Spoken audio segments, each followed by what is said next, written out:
अस्सलाम वालेकुम। आज का हमारा टॉपिक है केमिकल कंपोजिशन ऑफ सेल, जो कि चैप्टर है बायोलॉजिकल मॉलिक्यूल। उसका टॉपिक है केमिकल कंपोजिशन ऑफ सेल। अच्छा जी, it is already established that all living organism are structurally composed of cell and living cell contain living matter called protoplasm. क्या बोल रहे हैं कि हमें ये पहले ही पता है कि जो हर लिविंग ऑर्गेनिज्म है वो स्ट्रक्चरली किससे कंपोज हुआ? सेल से। और सेल किससे? पिछले लेक्चर में बताया था, सेल बनते हैं मॉलिक्यूल और मॉलिक्यूल एटम। अच्छा जी, जो हमारे पास लिविंग ऑर्गेनिज्म वो सेल से कंपोज हुआ है, और जो लिविंग सेल है उसके पास क्या लिविंग मैटर है, जो कि है प्रोटोप्लाज्म। याद रखिएगा, सेल का लिविंग मैटर या सेल का लिविंग लिविंग मैटर जो होता है वो प्रोटोप्लाज्म होता है। प्रोटोप्लाज्म दो चीजों का मिक्सचर होता है, साइटोप्लाज्म और न्यूक्लियोप्लाज्म। ओके, न्यूक्लियोप्लाज्म, प्लाज्म मतलब liquid, cytoplasm, cyto means cell, plasm liquid, cell का लिक्विड जिसको साइटोसोल भी कहते हैं। ओके, प्रोटोप्लाज्म, न्यूक्लियोप्लाज्म, न्यूक्लियोप्लाज्म मतलब न्यूक्लियस के अंदर जो लिक्विड है वो न्यूक्लियोप्लाज्म। तो न्यूक्लियोप्लाज्म प्लस साइटोप्लाज्म क्या बनेगा? Protoplasm. The actual chemical composition of protoplasm is still not non perfectly. जो इसकी एक्चुअल कंपोजिशन है प्रोटोप्लाज्म की, अभी तक हमें परफेक्टली पता नहीं है। However chemically it contain 70 to 90% water.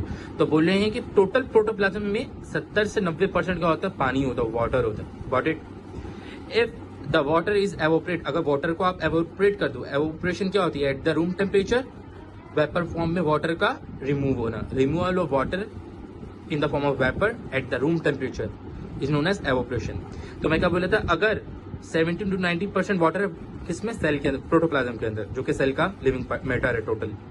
अगर उस वाटर को एवोपरेट कर दो तो रिमेनिंग मास सेल का जो होगा उसको हम क्या कहेंगे? Dry weight of cell. क्या कहेंगे? Dry weight of cell. Consist of many carbon containing long chain molecule को बायोमॉलिक्यूल। और जो ड्राई वेट है ना सेल का, इसके पास बहुत सारे carbon containing long chain molecule है। कार्बन कंटेनिंग मतलब हर मॉलिक्यूल के अंदर कार्बन है, लॉन्ग चेन मॉलिक्यूल मतलब बहुत लंबी लंबी चेन्स के होंगे, तो उसको हम कहेंगे biomolecules, which are the type of organic molecule. और उस बायोमॉलिक्यूल को जिसके अंदर कार्बन प्रेजेंट होगा हाइड्रोजन के साथ कोवलेंट बॉन्ड बनाए हुए, उसको हम क्या कहेंगे? Organic molecule. कोई भी पूछे ऑर्गेनिक मॉलिक्यूल क्या आता है, तो वो मॉलिक्यूल जिसके अंदर कार्बन के साथ हाइड्रोजन कोवलेंट बॉन्डेड कार्बन और हाइड्रोजन मिले, तो उसको हम कहेंगे organic molecule. So the compound produce by living organism are called biomolecule. तो वो कंपाउंड जो कि प्रोड्यूस करता है लिविंग ऑर्गेनिज्म, उसको क्या बोलोगे? बायोमॉलिक्यूल।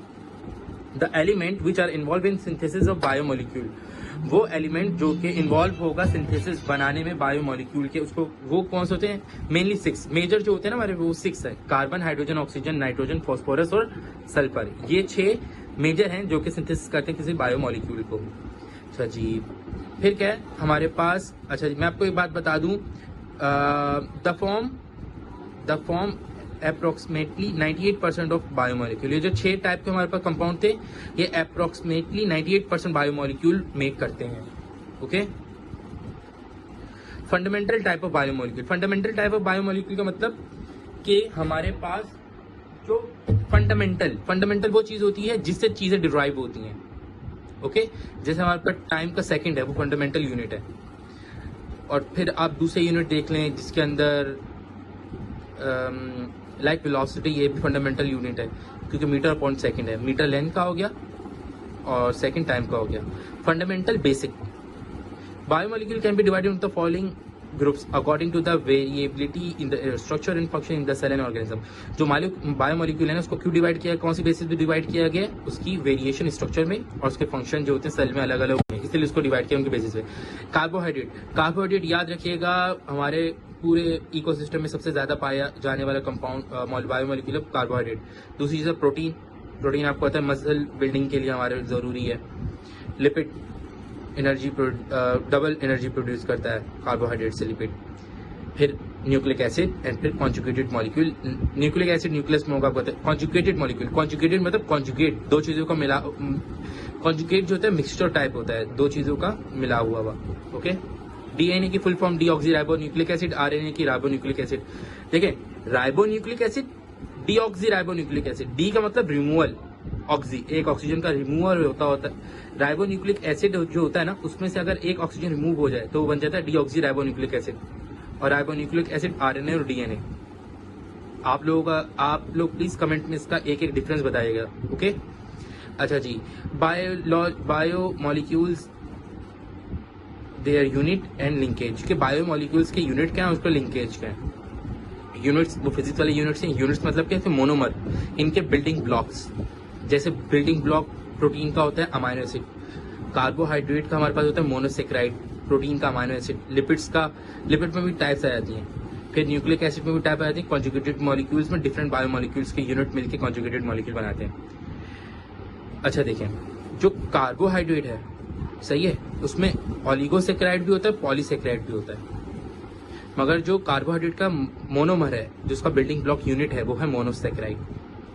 और दो मोनोसेक्राइड आपस में कौन से लिंकेज से मिलेंगे, ग्लाइकोसाइडिक लिंकेज से। ऐसी प्रोटीन है, प्रोटीन का जो मोनोमर यूनिट है अमाइनो एसिड, हर प्रोटीन किससे बनता है, अमाइनो एसिड से। उसके अंदर जो लिंकेज होगा वो होगा पेप्टाइड लिंकेज। कौन सा होगा, पेप्टाइड लिंकेज। लिपिड के 3 टाइप आती हैं, fat and oil, phospholipid, terpenoid. Fat and oil, तो फैट एंड ऑयल के जो मोनोमर्स हैं वो है ग्लिसरॉल और फैटी एसिड। और लिंकेज क्या, एस्टर लिंकेज होगा इन दोनों में, तो ये फैट एंड ऑयल का मतलब बहुत सारे मिलके फिर फैट एंड ऑयल बनाएंगे। फॉस्फोलिपिड जो कि सेल मेम्ब्रेन के अंदर होता है, ओके। फैट और ऑयल का तो आपको पता होगा ना, फैट जो हमारे पास होता है, ऑयल जो लिक्विड फॉर्म में होता है रूम टेम्परेचर, फैट जो सॉलिड फॉर्म में होता है। फॉस्फोलिपिड सेल मेम्ब्रेन के अंदर होता है, वो glycerol, fatty acid, phosphate, Pauline, इन चारों से मिलकर ये सब इसके मोनोमर है, किसके, फॉस्फोलिपिड के। और इनके अंदर लिंकेज एस्टर लिंकेज और carbon carbon linkage, okay, single bond carbon carbon linkage भी होता है। ट्रिपनॉइड का जो मोनोमर है आइसोट्रिपनॉइड यूनिट, ओके, इसके अंदर कार्बन कार्बन लिंकेज होता है। अच्छा देखें, इसको अगर आपने एमडीकेट के एमसीक्यूज के लिए इसके आपके लिंकेज भी पूछे जा सकते हैं, मोनोमर से पूछे जा सकते हैं, या मोनोमर देख के आपसे बायोमोलिक्यूल पूछा जा सकता है। तो ये बहुत इंपॉर्टेंट चार्ट है, ओके। न्यूक्लिक एसिड में डीएनए और आरएनए आता है। अब जो डीएनए है उसका होगा डीऑक्सीराइबोन्यूक्लियोटाइड, सही है, और आरएनए का क्या है, राइबोन्यूक्लियोटाइड। ये मोनोमर है दोनों। डीऑक्सीराइबोन्यूक्लियोटाइड जो मोनोमर है वो है हमारे पास डीएनए का, और जो राइबोन्यूक्लियोटाइड मोनोमर है वो है आरएनए का। अच्छा जी, डीऑक्सीराइबोन्यूक्लियोटाइड है ना, इसमें लिंकेज होगा फॉस्फोईस्टर लिंकेज। कौन सा, फॉस्फोईस्टर लिंकेज। और राइबोन्यूक्लियोटाइड के अंदर भी कौन सा होगा, फॉस्फोईस्टर लिंकेज। कॉन्जुगेटेड मॉलिक्यूल में डिफरेंट मॉलिक्यूल्स आ जाते हैं, लाइक प्रोटीन और लिपिड मिले होंगे तो लिपोप्रोटीन, ओके। ऐसे ग्लाइकोप्रोटीन, ग्लूकोज और लिपिड, तो उसके लिंकेज भी डिफरेंट होंगे। There is a variation found in literature about the percentage of biomolecule present in cell. जाहिर सी बात है, बहुत सारा वेरिएशन होता है, हर कोई अलग अलग फाइंड आउट करता है। तो जो बायोमोलिक्यूल प्रेजेंट सेल में इसका डिफरेंस है, वैसे तो हमें पता 98% होते हैं, मगर डिफरेंट भी हो सकता है। It is because different cell within the same body have different amount of biomolecule. हमारे ये क्या बोले कि हर सेल के पास, okay, it is because different cell, अलग अलग cell within the same body, एक ही बॉडी में डिफरेंट अमाउंट ऑफ बायोमोलिक्यूल रखते हैं, जिसकी वजह से हमारे पास हर सेल के अंदर बायोमोलिक्यूल की प्रेजेंस चेंज होती है। Therefore these value are always taken an average value, इसलिए हम उसको एवरेज वैल्यू में लेते हैं, हर सेल की अलग अलग नहीं लेते। approximate percentage of chemical composition of typical bacterial and a typical mammalian cell is given in table। मतलब कि हमारे पास इस टेबल के अंदर बायोमोलिक्यूल्स दिए हुए, बैक्टीरिया सेल के अंदर प्रेजेंस और मेमिलियन सेल की प्रेजेंस की डिफरेंशिएट की गई है। Chemical composition of cells in percentage, okay, chemical composition जो सेल की उसको परसेंटेज के अंदर डिफरेंशिएट किया गया है। अच्छा, इसके अंदर एमडीकेट में बहुत एमसीक्यूज आते हैं और वैसे भी एमसीक्यूज बहुत आते हैं। लाइक देखिए, वाटर है तो बैक्टीरिया सेल और मेमिलियन सेल में सेम है, 70%, याद रखिएगा। प्रोटीन बैक्टीरिया के अंदर कम है, मेमिलियन में ज्यादा है। मेमिलियन सेल पता होगा आपके, ह्यूमन सेल ही होता है मैमल्स का। कार्बोहाइड्रेट बैक्टीरिया में कम, मेमिलियन में ज्यादा। लिपिड भी कम है, उसमें ज्यादा है। डीएनए याद रखिएगा, डीएनए बैक्टीरिया में ज्यादा है, मेमिलियन में कम है। और आरएनए सबसे ज्यादा है और मेमिलियन में उतना ही कम है। तो ये देखिएगा, डीएनए और आरएनए, ओके। अच्छा जी, ऑर्गेनिक कंपाउंड भी सेम है और इनऑर्गेनिक भी सेम है, वाटर भी सेम है 70-70, बस डीएनए आरएनए। एमसीक्यूज आ सकते हैं कि जो हमारे पास डीएनए या आरएनए वो कौन से सेल में ज्यादा है, मेमेलियन, बैक्टीरियल, यीस्ट, फंगस। तो आप क्या आंसर देंगे तो कमेंट में बताइएगा।